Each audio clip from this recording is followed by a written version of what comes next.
Magdadala kami ng almusal. Good morning everyone. Magdadala lang kami ng almusal dun sa mga workers ng pinapagawa naming bahay. Ayan. Konting pakonsuelo lang and papunta na nga kami doon. Ito. Kasi simula pa lang ng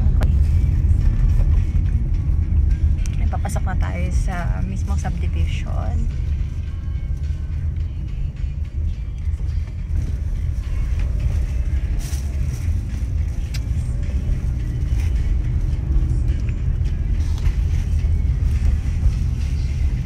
Mga droplets han.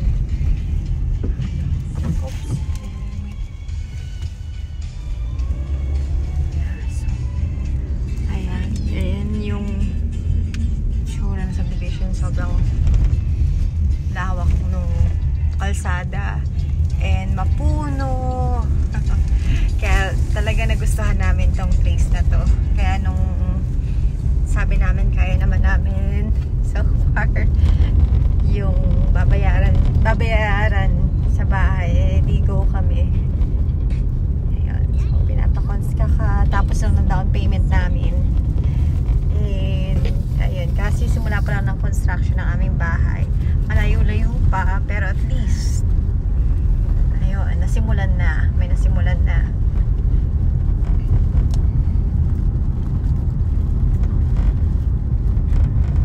So, yun yung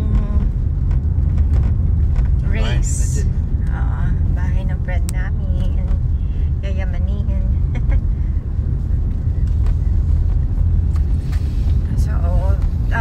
That's anong pangalan ng ano natin, that's 5R by race ay race by 5R pala, baliktad. Dito sa loob ng Plaridel Heights yan.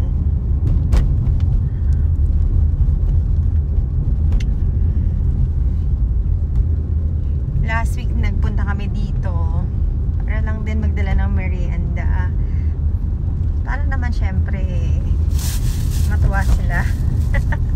At syempre pag masaya ang mga workers mas maganda trabaho. Yes. We believe in that. Yes. We believe. At least, I mean, syempre trabaho nila yun, but iba pa rin yung may pakonsuelo kahit konti. Simple token lang. Ang tawag doon? Gasolina. Yes, fuel.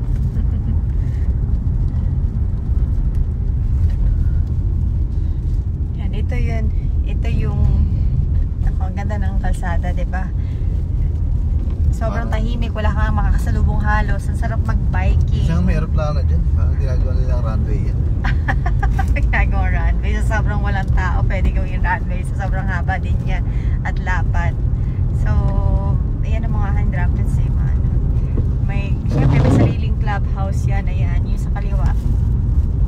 May pool, may basketball court.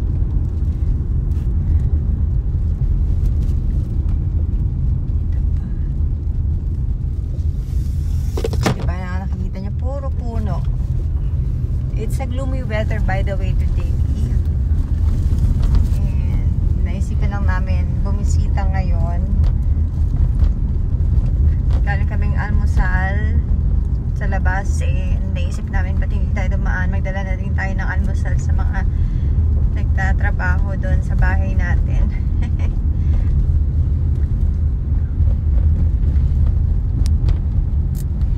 Parang ano pala yan, a day in a life of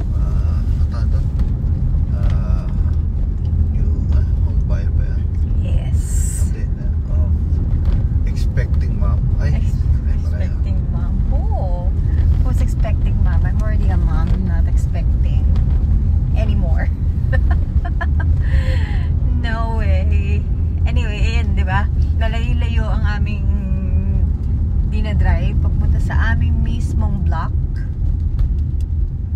Yan, yun yung mga finished and turned over units na. Sa amin under construction pa. Kami na yung nasa dulo so far, no? Wala na, ang pinaka-likod namin ano na NLEX. Ayan. kasi wala na kami kapitbahay sa likod so far. Ayan, sakto. Ano nila? Break time. Recess time. Yeah, break time. Nasaan na sila?